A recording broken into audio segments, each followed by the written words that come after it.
Hello students, आज के इस वीडियो में आप स्टडी करेंगे पूर्ति का नियम, लॉ ऑफ सप्लाई।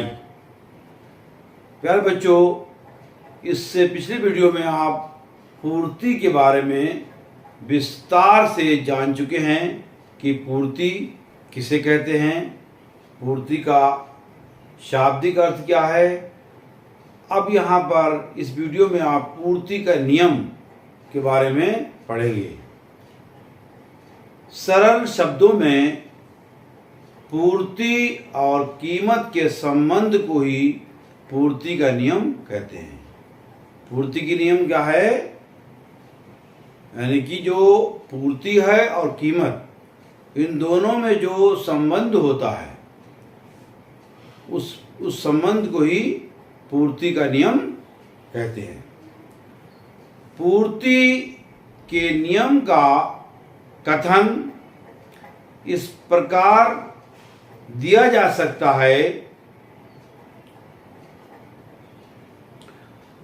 अन्य बातों के यथा स्थिर रहने पर किसी वस्तु या सेवा की कीमत में वृद्धि होने पर उसकी पूर्ति में वृद्धि हो जाती है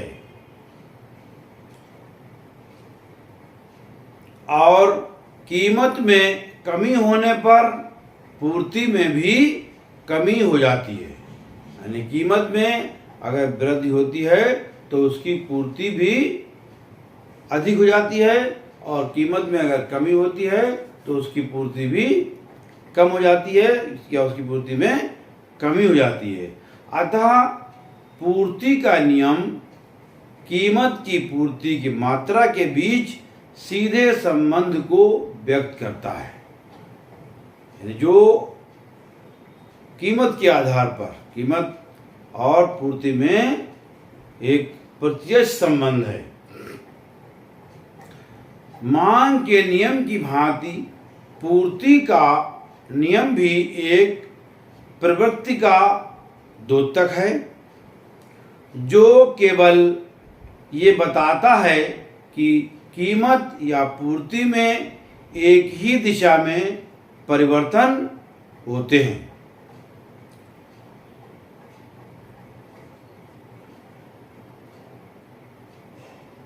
यह नियम यह नहीं बताता कि कीमत में परिवर्तन के परिणाम स्वरूप पूर्ति में कितना परिवर्तन होगा।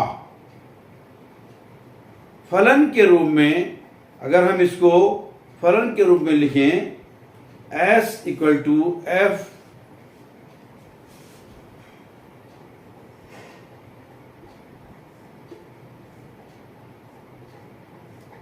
इसको हम ऐसे लिखें, अगर पूर्ति को, सप्लाई को, जहां पर S क्या है? वस्तु की पूर्ति है, जहां पर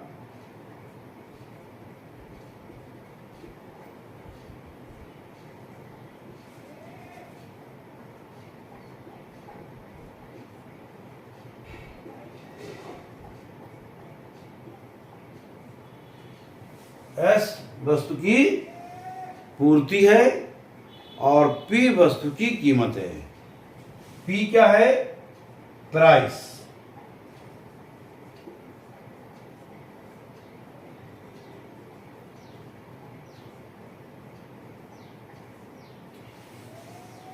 P वस्तु की कीमत है। तो ये S equal to F P वस्तु का पूर्ति फलन वस्तु पूर्ति तथा उसकी कीमत के मध्य सीधा संबंध स्पष्ट करता है। उदाहरण के लिए मान लीजिए कि एक फर्म 10 रुपये प्रति इकाई की कीमत पर वस्तु की 100 इकाइयों की पूर्ति करती है। जब इसकी कीमत 15 रुपये तक बढ़ जाती है तो फर्म वस्तु की 150 इकाइयों की पूर्ति करती है। यानी यहाँ पर जब वस्तु की कीमत 10 रुपये प्रति इकाई थी तो सप्लाई 100 इकाइयों की थी, और जब कीमत बढ़ करके 15 रुपये हो गई तो सप्लाई 150 इकाइयों की हो जाती है। तो ये यहाँ पर तो फर्म वस्तु की 150 इकाइयों की पूर्ति करती है, और इसी प्रकार जब कीमत घट जाती है तो फर्म की पूर्ति भी घट जाती है। अगर वस्तु की कीमत, यहाँ पर कीमत बढ़ रही थी 10 रुपये प्रति इकाई से 15 रुपये प्रति इकाई हुई, तो यहाँ पर पूर्ति बढ़ गई। इसी के विपरीत अगर कीमत घट जाती है तो पूर्ति भी घट जाएगी। पूर्ति के नियम के संबंध में मेयर्स, अब यहाँ पर पूर्ति से संबंधित कुछ अर्थशास्त्रियों ने परिभाषाएं दी हैं। तो सबसे पहले मेयर्स के अनुसार पूर्ति क्या है। मेयर्स के अनुसार, प्रोफेसर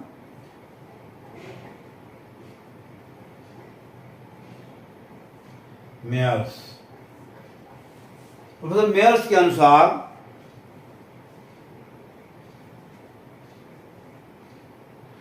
पूर्ति की स्थितियां यथावत रहने पर बिक्री के लिए जो मात्रा प्रस्तुत की जाती है उसमें कीमत के साथ प्रत्यक्ष परिवर्तन होंगे। ये कहना है प्रोफेसर मेयर्स का पूर्ति के संबंध में। और यहाँ पर डूले एक अर्थशास्त्री हुए हैं, डूले के अनुसार पूर्ति की परिभाषा, पूर्ति डूले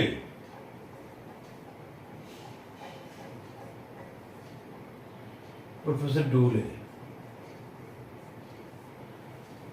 डूले के अनुसार पूर्ति की परिभाषा क्या है। पूर्ति का यानी पूर्ति के नियम, ये जो आप पढ़ रहे हैं यहाँ पर वो पूर्ति का नियम पढ़ रहे हैं। पूर्ति नियम की परिभाषा जो दे रहे हैं डूले, पूर्ति का नियम बताता है कि अन्य बातों के समान रहने पर ऊंची कीमत पर वस्तु की पूर्ति ऊंची होती है तथा नीची कीमत पर पूर्ति नीची होती है। ये कहना है प्रोफेसर डूले का। अगर वस्तु की कीमत अगर नीची है तो उसकी पूर्ति भी नीची होगी, और अगर कीमत उसकी ऊंची है तो उसकी पूर्ति भी ऊंची होगी। तो ये कहना है प्रोफेसर डूले का पूर्ति के नियम से संबंधित। और अगले अर्थशास्त्री हैं लिप्से के शब्दों में। लिप्से का कहना क्या है पूर्ति के नियम के संबंध में। लिप्से के अनुसार पूर्ति, लिप्से यहाँ पर नाम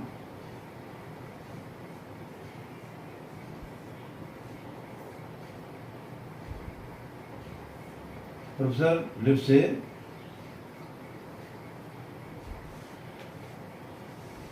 लिप्से के अनुसार पूर्ति का नियम बताता है कि अन्य बातों के समान रहने पर एक वस्तु की कितनी मात्रा फर्म उत्पन्न करेगी एवं बेचेगी, कितनी मात्रा उत्पन्न करेगी एवं बेचेगी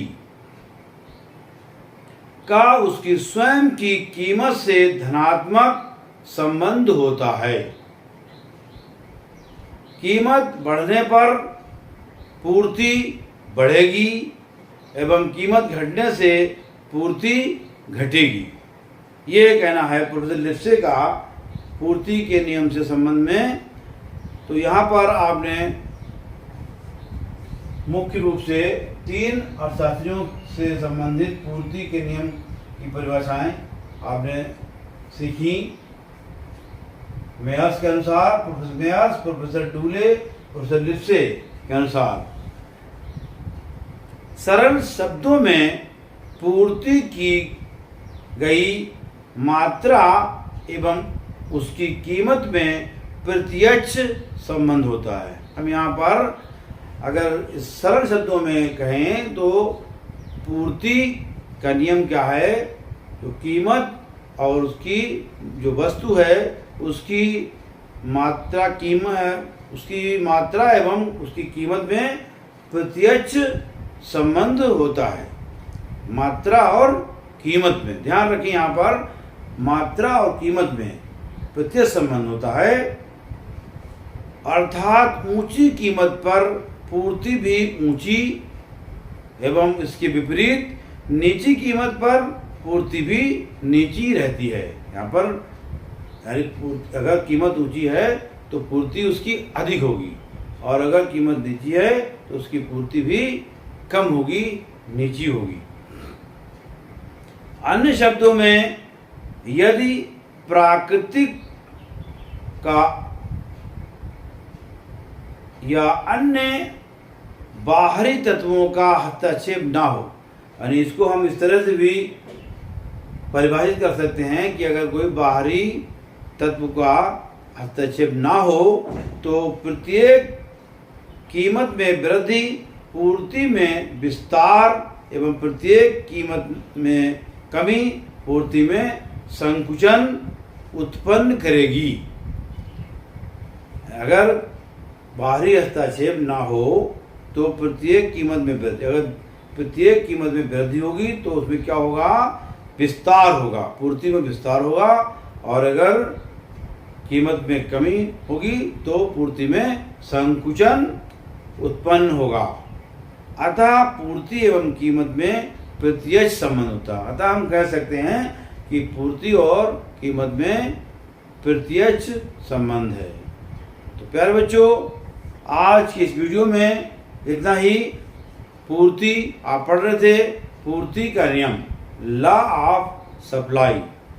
थैंक यू, टेक केयर।